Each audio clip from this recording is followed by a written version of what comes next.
class every day. Now come back to your PBL. आज आपका story का कहानी आपकी जो है तीर्थ यात्रा रीड हो चुकी है। आप लोग उसको अच्छी तरीके से पढ़ चुके हैं। सर्वनाम शब्द आज ही आप लोग छांट लेंगे और लिखेंगे। आज आपका पीबीएल का चौथा दिन चल रहा है। ट्यूसडे को आपका नेक्स्ट कहानी का दिन स्टार्ट हो जाएगा, दूसरी कहानी स्टार्ट हो जाएगी। इसीलिए आज एक कहानी का आप सर्वनाम, उपसर्ग, मुहावरे आपको बता दे रहे। आंखें भर आई आशुतोष, ये मुहावरा है। हाथ फैलाना, पानी पानी हो गया। और चौथा मुहावरा है इसमें एक और, प्राण सूख गए। ठीक है, ये आप लोग एक जगह लिख लेंगे। सारे मुहावरे आप लोग एक जगह लिख लेंगे। जो भी कहानी में मुहावरे आ रहे हैं, वाक्य प्रयोग आप सिर्फ 5 मुहावरों का करेंगे। अब कोई कंफ्यूजन तो नहीं है मुहावरों में? मैम एक बार फिर उसको बता दीजिए। हर कहानी में आपके मुहावरे आए। इस कहानी में 4 मुहावरे आए। ठीक है, ठाकुर का कुआं जो कहानी है उसमें भी बहुत मुहावरे आए हैं, और अंधी भिखारी में भी। ठीक है, हाँ बेटा। मैम हर चैप्टर इंग्लिश कॉपी में करना है, हिंदी लिटरेचर की कॉपी नहीं करना है, क्योंकि आपको ऑलरेडी बहुत सारे प्रोजेक्ट मिले हुए हैं। वो आपको प्रोजेक्ट आपको किसी कोई प्रोजेक्ट आपको स्क्रैप बुक में करना है, कोई A4 शीट में करना है, किसी की फाइल बनानी है, तो आप लोग ऐसे हिंदी का काम आप लोग अपनी हिंदी की कॉपी में करो। बट जो work should be very neat and clean. आपने जब कवि का जीवन परिचय लिखा है, तो जीवन परिचय में क्वेश्चन में जो हेडिंग दी हुई है क्लास 7, कवि का जन्म कब और कहाँ हुआ, ये हेडिंग लिखेंगे, ब्लू पेन से आंसर। सेकंड क्वेश्चन भी आपका ऑलरेडी दिया हुआ है जीवन परिचय में, वो आप ब्लैक पेन से लिखेंगे, हेडिंग लिखेंगे। ठीक है, उनकी शिक्षा कहाँ हुई वो लिखेंगे, हेडिंग लिखेंगे और उनका उत्तर लिखेंगे। उनके कार्य लिखेंगे और हिंदी साहित्य में उनका योगदान और उनको जो पुरस्कार या सम्मान प्राप्त हुआ है वो लिखेंगे। इतना ही आपको इन्फॉर्मेशन कलेक्ट करनी है। देखने का मतलब ये नहीं कि आपको बिल्कुल एकदम बहुत सारे हमने पॉइंट्स दे रखे हैं और उन्हीं पॉइंट्स में आपको मार्क्स मिलेंगे।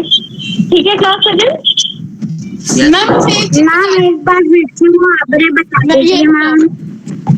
मुहावरे बेटा सबसे पहली बात है क्लास 7 मुहावरे को नहीं बताने थे। स्टोरी आपको खुद पढ़नी है, ढूंढ के मुहावरे आपको अंडरलाइन करने हैं। मुहावरे सारे लिख लेंगे। इस चैप्टर में आपके 7 में आए, एक बार हम आपकी हेल्प के लिए बता दे रहे हैं। दूसरी कहानी में मुहावरे आप खुद के ढूंढेंगे। प्राण सूख गए,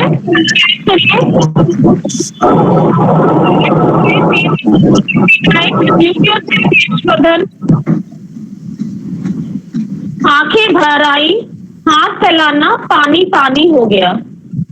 ठीक है, मैम कौन सी स्टोरी क्या? तीर्थ यात्रा। Okay ma'am. अब इतना काम हो गया। अब इस कहानी के उपसर्ग शब्द छांट लेंगे आप 10 आज ही लिख लेंगे। ठीक है, एक कहानी आपकी कंप्लीट हो जाएगी और हर चीज बहुत सुंदर तरीके से करेंगे। हेडिंग डालेंगे, डेट लिखेंगे, इंडेक्स जरूर फिल करेंगे। ठीक है, ओके मैम। और हाँ, तो इस तरीके से आपका ये चैप्टर कंप्लीट हो जाएगा। और अब हम लोग दूसरे चैप्टर की तरफ चलते हैं। उस चैप्टर का नाम है वंदे मातरम। ये केवल चैप्टर हमने आपको सिलेबस में रीडिंग के लिए लिखा हुआ है। अच्छा, पेज नंबर 56 खोलिए बुक का, पेज नंबर 56। मैम आपको मालूम है मैम, मेरा हिस्ट्री और बायो का आज मेरा पूरा का पूरा प्रोजेक्ट खत्म हो जाएगा। हाँ बेटा, जब करोगे डेज डिवाइड करके करोगे तो बहुत इजीली सारा वर्क हो जाएगा। Open page number 56 children. Yes ma'am. देखिए, इसमें भी उपयुक्त मुहावरे चुनकर, उपयुक्त मतलब जो बिल्कुल आपको सही लगे कि इस लाइन में, इस वाक्य में ये मुहावरा बिल्कुल सही है, तो आपको वही मुहावरा चुनना। उपयुक्त मतलब बिल्कुल सही, जो आपको सही लगे। उपयुक्त अच्छा, उपयुक्त और उपयुक्त में अंतर होता है। जैसे निम्नलिखित होता है, निम्नलिखित का मतलब होता है नीचे लिखे। उपयुक्त होता है जब ऊपर डेश की मात्रा लगी होती है, तो उसका मतलब होता है ऊपर लिखे हुए, है ना। जब आपका पठित गद्यांश आता है या अपठित गद्यांश आता है, तो कभी आपने ध्यान दिया उसके ऊपर लिखा होता है उपयुक्त गद्यांश को पढ़कर दिए गए प्रश्नों के उत्तर दीजिए, है ना। तो कभी अगर आपके पास ये अंतर करने को आ जाए उपयुक्त और उपयुक्त, तो यही अंतर होता है, ठीक है। उपयुक्त मतलब सही, जो आपको सही लगे, और उपयुक्त मतलब जो ऊपर दिए हुए। तो अब इसमें क्या दिया हुआ, उपयुक्त मुहावरा चुनकर, सही मुहावरा चुनकर आपको रिक्त स्थान भरना है। पति की मृत्यु के बाद काकी को अब बहू के सामने डैश पड़ता है।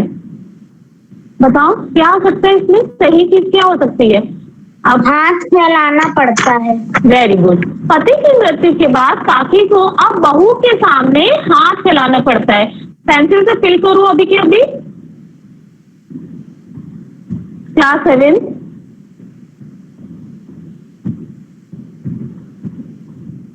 पेंसिल से फिल करिए बेटा। मुहावरे एक बार मिल गए। हाँ मुहावरे हैं मैम, तो फिर ये सेंटेंस लिख देंगे और किससे ज्यादा नहीं, ये वाले मुहावरे आपके चैप्टर में नहीं आए वरदान। मुहावरे आपको चैप्टर से सिलेक्ट करने हैं, ठीक है। मुहावरे आपके पास में जो मुहावरे आए हैं उनको ही लिखना है। ये तो हम आपको प्रैक्टिस करवा रहे हैं। Okay ma'am.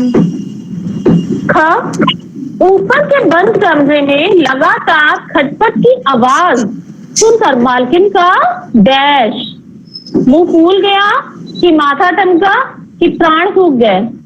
प्राण नहीं, ऊपर के बंद ठनका।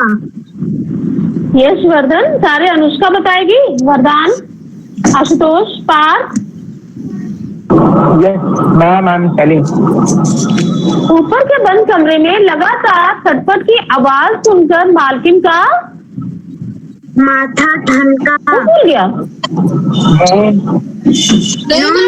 मैम माथा ठनका। आस्था, नेक्स्ट फॉर यू। आस्था, समय सामने सांप को फन उठाए देखकर कजरी के डैश गए। हृदय खिल गया। सामने सांप को देखकर कजरी का हृदय खिल गया। क्यों क्या करें? प्राण सूखा। प्राण सूखने का मतलब क्या होता है? प्राण सूखने का मतलब क्या होता है? मैम घबरा जाना। यस मैम, घबरा डर जाना। अन्य, डर जाना, घबरा जाना। अन्य, मैम बेटी के घर पुत्र के जन्म का समाचार सुनकर उनका डैश उठा। हृदय खुल गया। हृदय खुल उठा।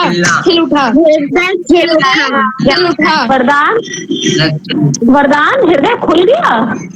हृदय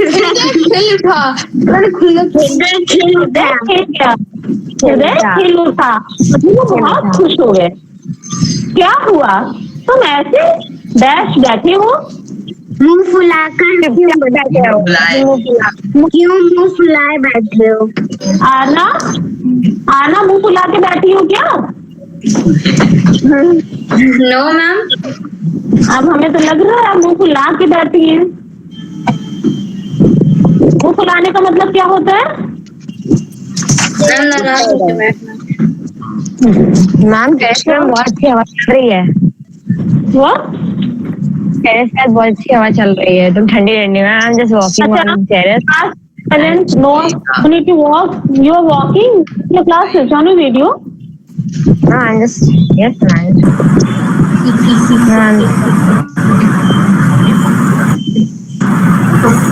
Ma'am, so cold air is there. हाँ, I'm coming. Okay.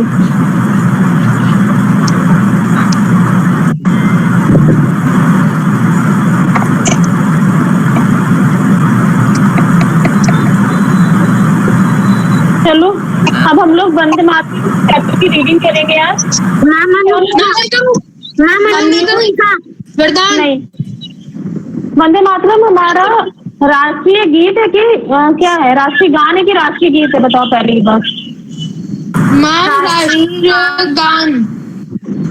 राष्ट्रगान क्या है फिर अपना? गीत गीत है मैम, राष्ट्रगीत। वरदान, फिर राष्ट्रगान क्या है हमारा? नहीं मैम मैम आप वापस बताइए, आपने क्या बोला? राष्ट्रगान और राष्ट्रगीत, तो ये है राष्ट्रगीत है।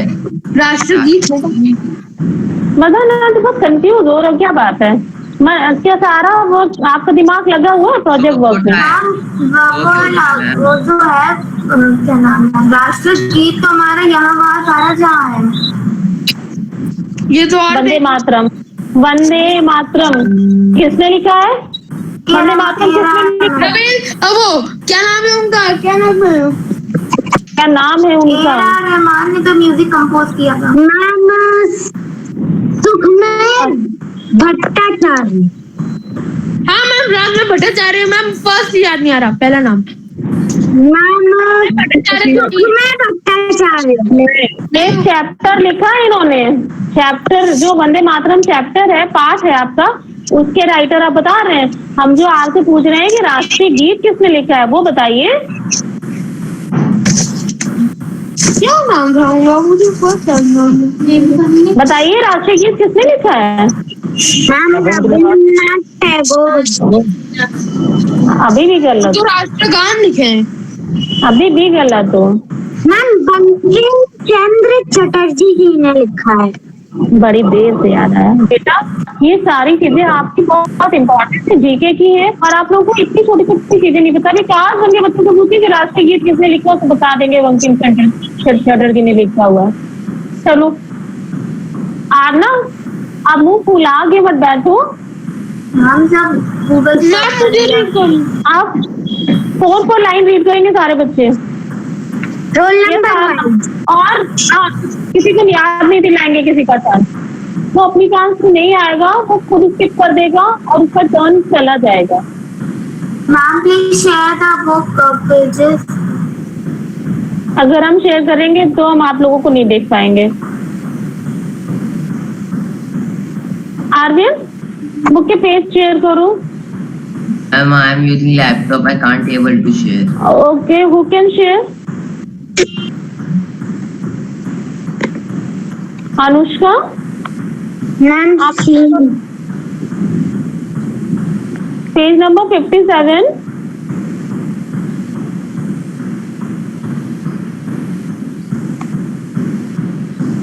मैम मेरी नहीं वरदान, आपका चांस नहीं है। आरना का है। Ma'am sharing the first page. Ma'am मैं स्टार्ट। Yes Aarna start. तो महान व्यक्ति और दोस्त एक दूसरे के आमने सामने बैठे हुए। येलो बॉक्स को पढ़ो। वंदे मातरम हमारा राष्ट्रीय गीत है। किन परिस्थितियों में ये गीत रचा गया है और राष्ट्रीय आंदोलन में इसने क्या भूमिका निभाई, आइए पढ़ें। अब आप देखिएगा, ये पार्ट तो बहुत इम्पोर्टेंट है। सबसे ही पहली लाइन में आपको ये दिख गया कि राष्ट्रीय गीत किसने लिखा है और राष्ट्रीय गीत कौन सा राष्ट्रीय गीत है। आप लोग बता रहे थे सब गलत गलत, पहली लाइन में लिखा हुआ है। चलो आना स्टार्ट। दो महान व्यक्ति और दोस्त एक दूसरे के आमने सामने बैठे हुए थे। प्रतिष्ठित उपन्यासकार प्रतिष्ठित उपन्यासकार बोलो। उपन्यासकार भवेश मंचा। आना आना बोलो। उपन्यास उपन्यास उपन्यास उपन्यासकार उपन्यासकार उपन्यासकार यस बंकिम चंद्र चट्टोपाध्याय और ब्रह्म समाज के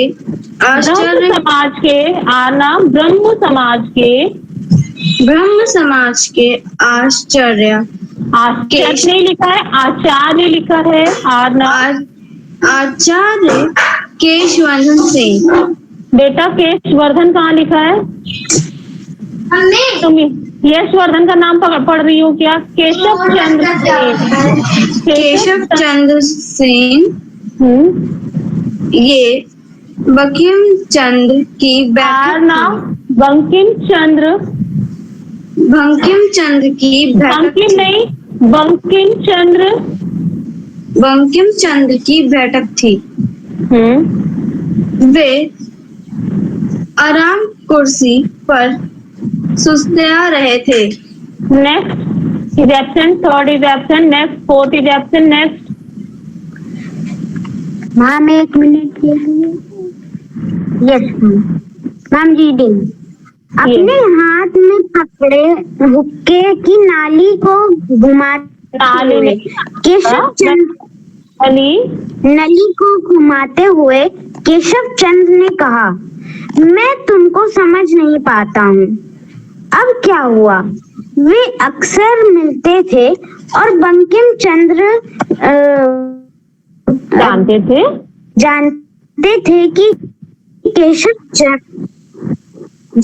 थे कि केशव चंद्र बातचीत इसी तरह शुरू करते थे।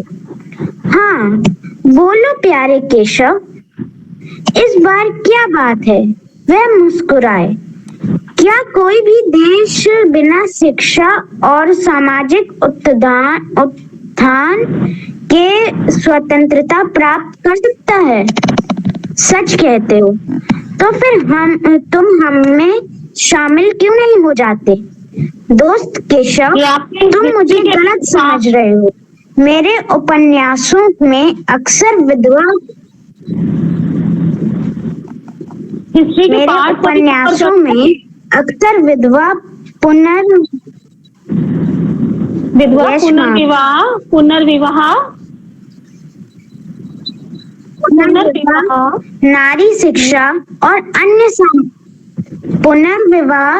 नारी शिक्षा और अन्य सामाजिक विषयों का वर्णन होता है।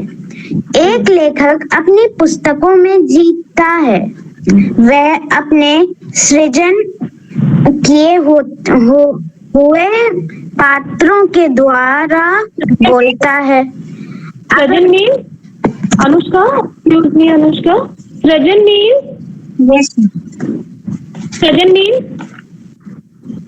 सृष्टि करना। सृष्टि करना मतलब उत्पन्न करना, बनाना, क्रिएट करना, ठीक है, उत्पन्न करना।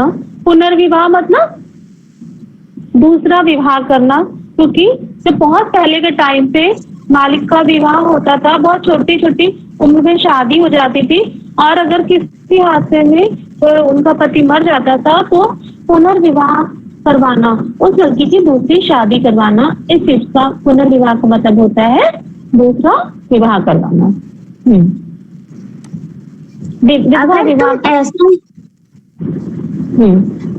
अगर तुम ऐसा ही सोचते हो बंकिम, तो बताओ कोई मात्र लेखन द्वारा कितना पा सकता है? बंकिम चंद्र की आंखें चमकी।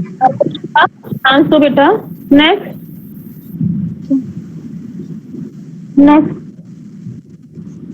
Anya is not there. Okay after yes Arhaan. Anushka बहुत अच्छा रीडिंग करा आपने, thank you ma'am. Bankim Chandra की आंखें चमकी, वह मुस्कुराए और बोले, मैं लोगों के लिए उनकी भाषा में लिखता हूँ। मैंने संदेश पहुंचाने के लिए पत्रिका का सहारा लिया है। केशव चंद्र ने विचार मग्न हो हुक्के से कश खींचते हुए कहा, विचार मग्न होने का मतलब वो अपने आप में खो गए, अपने जो सोच में खो गए। हुक्के से अपने संपादकीय में देश को माता का दर्जा देकर तुमने उनकी देशभक्ति की भावना को जागृत कर दिया है। जगा दिया है। तुम एक भौगोलिक अस्तित्व की माँ के रूप अस्तित्व बोलो अरहान, अस्तित्व, अस्तित्व अरहान, Ma'am, your अस्तित्व। Your voice is coming. ma'am, your voice is not coming. Voice is not coming better, but network is not poor at my Your place. voice is coming. Ma'am, your voice is coming clearly at my place.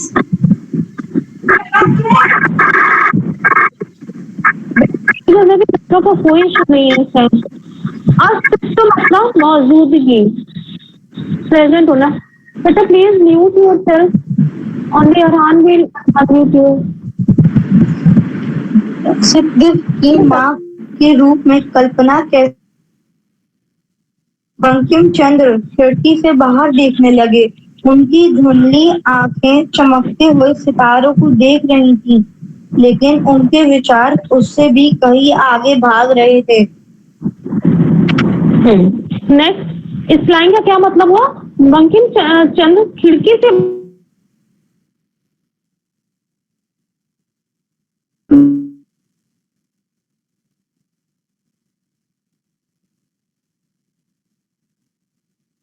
बाहर देखने लगे, मतलब वो सोच में पड़ गए, इतना हो गए थे कि खिड़की से बाहर देखने लगे। वो आकाश की तरफ देख रहे थे, लेकिन जो उनके विचार थे वो अब बहुत तेजी से अपने भाग रहे थे। वो बहुत तेजी से सोच रहे थे। अब नेक्स्ट, आफ्टर अरहान, ये साजिद, अभी मुझे बहुत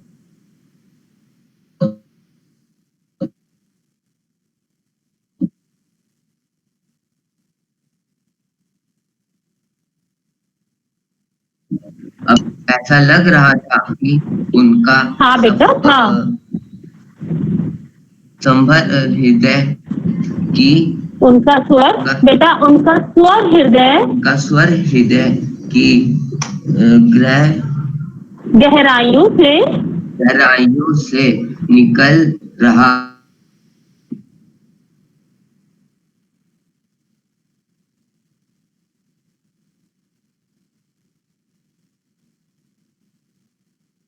है। और जब केशव चंद्र जी ने बंकिम चंद्र चटर्जी से बात करी तो फिर वो बहुत ज्यादा खो गए उस भावनाओं में, और उनके जो स्वर थे, उन्होंने धीमे से बोला कि अभी मुझे बहुत लंबा सफर तय करना है। तो वो बहुत उनकी दिल की गहराइयों से निकला था। और उस दिन वो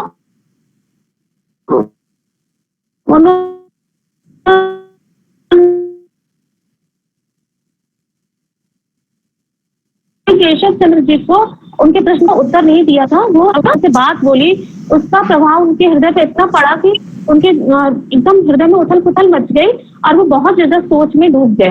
फिर क्या होता है, चलिए ये सारे एक बार मैम बता दीजिए। मैम आर्यन का मैम उसकी वॉइस बहुत लो आ रही थी। क्या बता दें वरदान मैम? कि आर्यन कहाँ पर है मैम?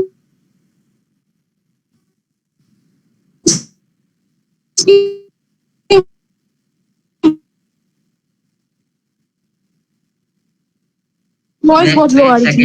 नेक्स्ट पेज, सेकंड अभी पेज 50 लगे हुए थे। Yes Aryan, continue. केवल बंकिम चंद्र जाग रहे थे। वह अपनी पत्रिका के अगले अंक में अपने वाले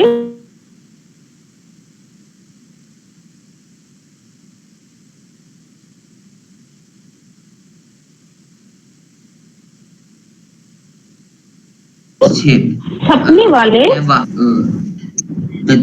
तल्लीन थे, मतलब खोए हुए थे, लीन। जैसे आप लोग कोई काम करते हो, प्रोजेक्ट वर्क बनाओगे तो आपको पता नहीं चलेगा कि क्या करें। तुम खो के बनाओगे ना, तभी तो वो बहुत अच्छा बनेगा। और जब ऐसे हल्के फुल्के से बना दोगे तो अच्छा नहीं बनेगा। तो वो संपादन जो उन्होंने लिखा हुआ, उन्होंने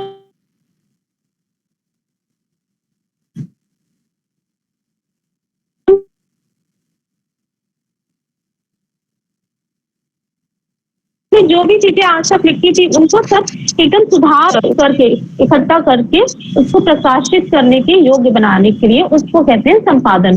सारी चीजों को एक जगह अच्छे से एकत्र करके प्रकाशित करने योग्य बनाया। यस, आगे। अचानक उन्होंने अपने पेन के नीचे पेन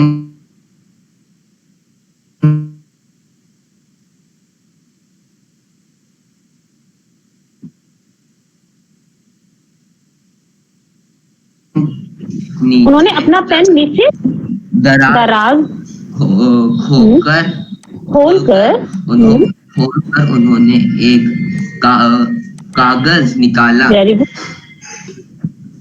उस पर एक गीत लिखा हुआ था।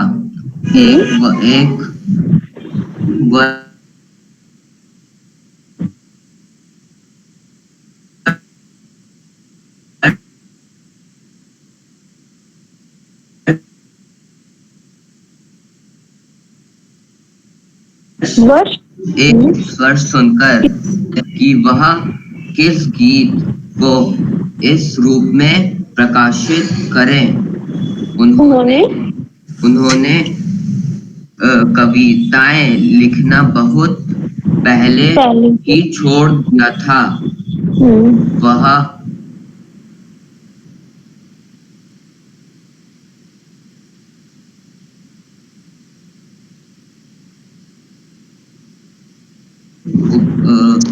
उपन्यास का और बहुत कोमलता से उसे लैंप के नीचे रख दिया। Very good. Next, who is next after Aryan?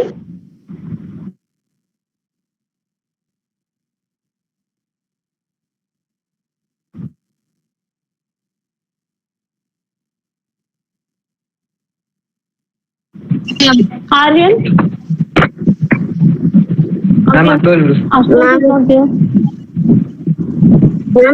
Aastha. शायद ये कोशिश एक अविरल के बाद आस्था रीड करें का यह उत्तर दे सके। शायद भूमि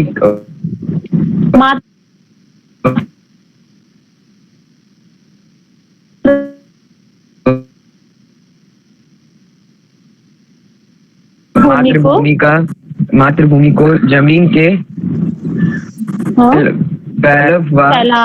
फैलाव व्यक्तियों के ज्यादा व्यक्तियों के समूह में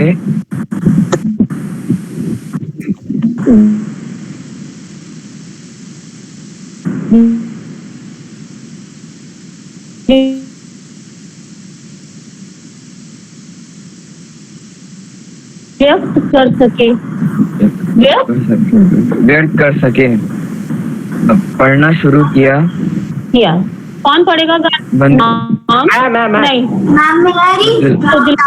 बेटा अविरल। सुजलाम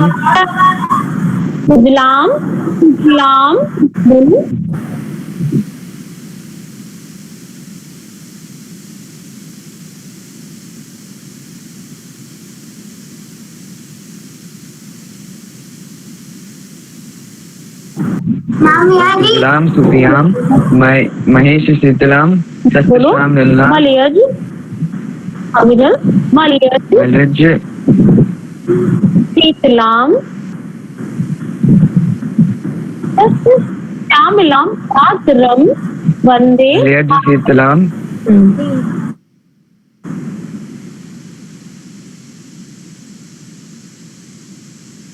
शस्त्र श्याम मिलम वंदे। हम क्या बात है? श्यामोष्णा पुलकितयामिनी। शस्त्र श्यामला। यस अविरल रीड करो।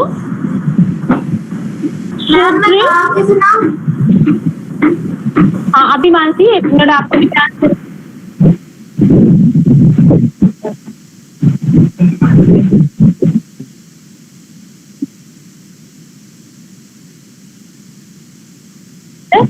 अविरल से ट्राई करते हैं। बोलो अविरल। या पुलकितयाम मली फुल कुसुमित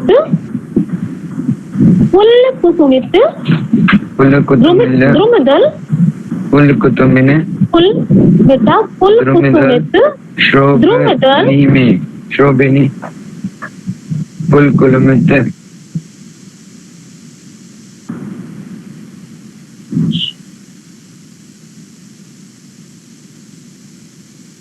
शोभनी श्लोक शोभ सुहासिनी, बोलो सुहासिनी, सुहासिनी सुमद्र भाषिणी सुहासिनी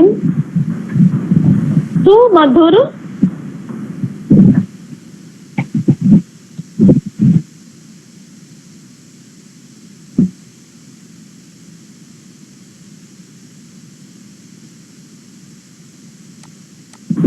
भाषिनी, सुहासिनी सुमद्र बोलो बेटा। भाषिणी सुखदाम वरदान मातरम सुखदाम वरदान वरदान मातरम वंदे वरदान मातरम वंदे वंदे मातरम वंदे वंदे मातरम। सब लोग इसकी प्रैक्टिस करेंगे आज। आपकी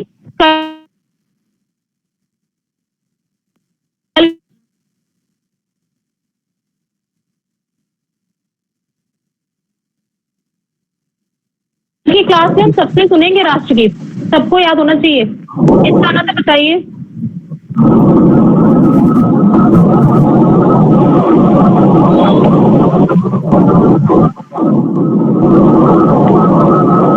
आशीष दिया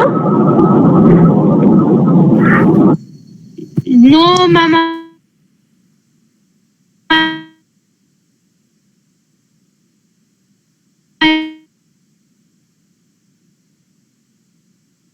I don't think. Okay next. Yes ma'am. Ma'am नहीं आपने बेटा, आस्था और अर्जित का रोल हमें लास्ट बताया था। नेक्स्ट आस्था बेटा कंटिन्यू। मैम पहला अनुच्छेद पढ़कर वह पहला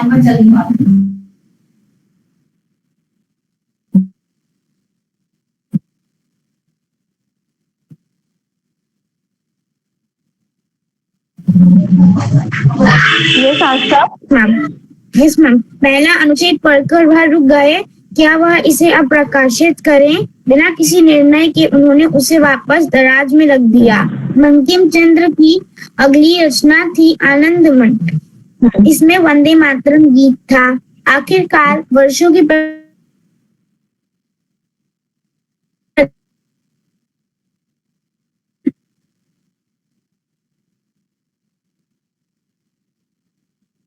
अनुवाद हो गया। वंदे मातरम देश भर में गूंजने लगा। ऐसा लगा कि लोगों ने मिलकर इस गीत को राष्ट्रगीत के रूप में स्वीकार कर लिया है और सबको पुकार कर कह रहा है कि उन सब जंजीरों को तोड़ दो जिन्होंने भारत को जकड़ा हुआ है।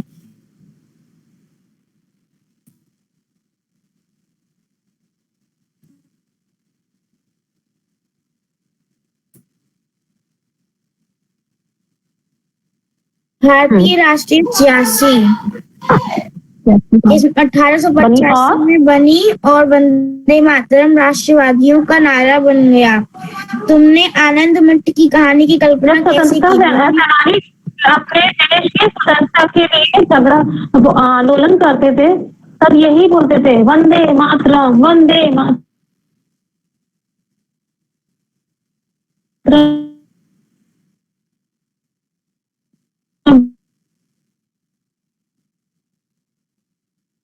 और यही गीत गाया जाता था। Yes ma'am. बंकिम चंद्र से जब यह प्रश्न पूछा गया तो उन्होंने कहा, मैंने इसे बचपन में अपने में जूठा कुर्दा से सुना था।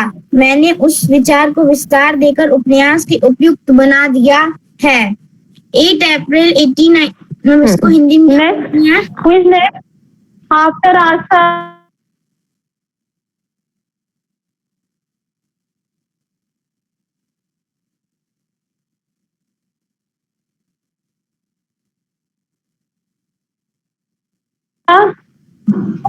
अठारह सौ 1894। Ma'am I have join ma'am Mansi yes Mansi start reading. Ma'am, from where we upset actually I was disconnected. Page number 59।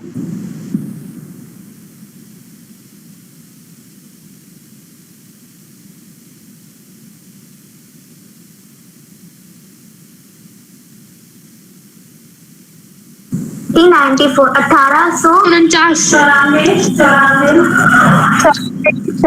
1894 को बंकिम चंद्र ने अमिताभ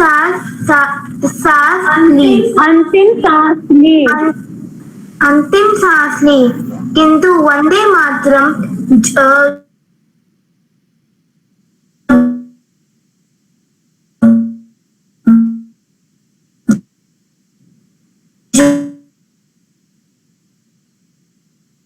विचारों में तय कर दिया कि ब्रिटिश सरकार के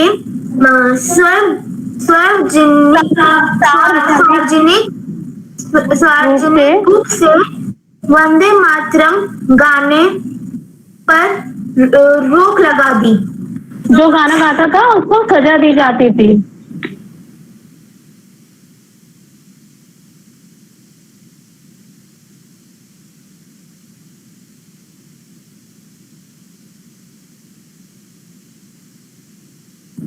हाँ, नेक्स्ट आपके मानसी। और मैम हमने बचा अभी। तुम लास्ट में आते हो। वरदान के बाद यस। ओके। प्रख्यात कविता रविंद्रनाथ टैगोर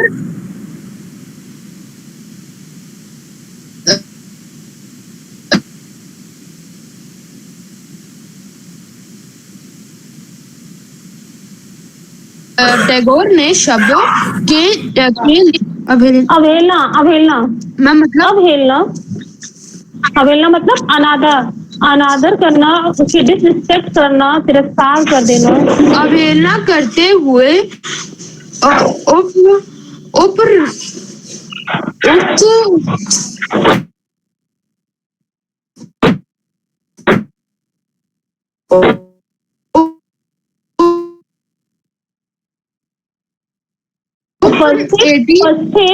अठारह सौ छियानवे में हुए कांग्रेस अधिवेशन में इसे गया। अधिवेशन का मतलब क्या होता है? मीटिंग।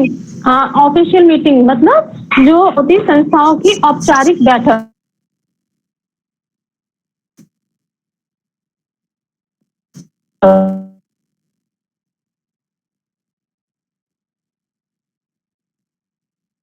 औपचारिक मतलब श्री अरविंदो घोष, विपिंद्र चंद्र पाल और बाल गंगाधर तिलक भी वहां उपस्थित थे।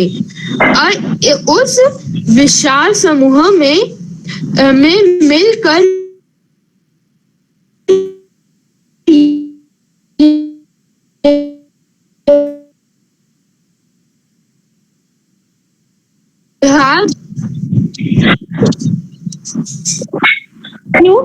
बेटा इस तरह का पेंट करूं।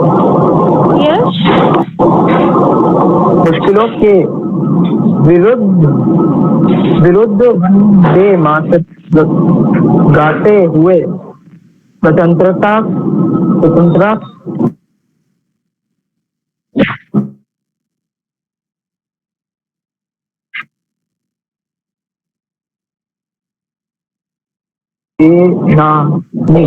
संघर्ष करते रहे।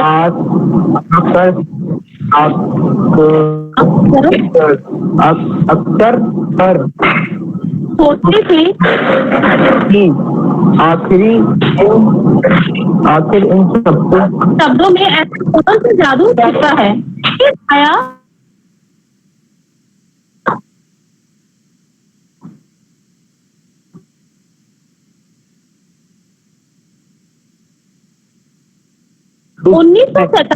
वर्ष भारत ने स्वतंत्रता प्राप्त करी। बाबू राजेंद्र प्रसाद अंडरलाइन कर लेना, हमको सबसे पूछेंगे। हजारों लोग राष्ट्रपति भवन के बाहर एकत्रित हुए, वहां वंदे मातरम गाया गया। ऋतुआं आई और चली गई, वैसे ही जैसे अतीत इतिहास बन गया। भारत के अतीत की शीत ऋतु में एक चिड़िया आई और उसने बसंत के आने की घोषणा की। उसके झूम कर गाने का स्वर लोगों को पुकारते और हृदयों में आशा का संचार करते हुए दूर दूर तक गूंज उठा। यहाँ तक कि आज भी हम बसंत की उस पहली चिड़िया को याद करते हैं।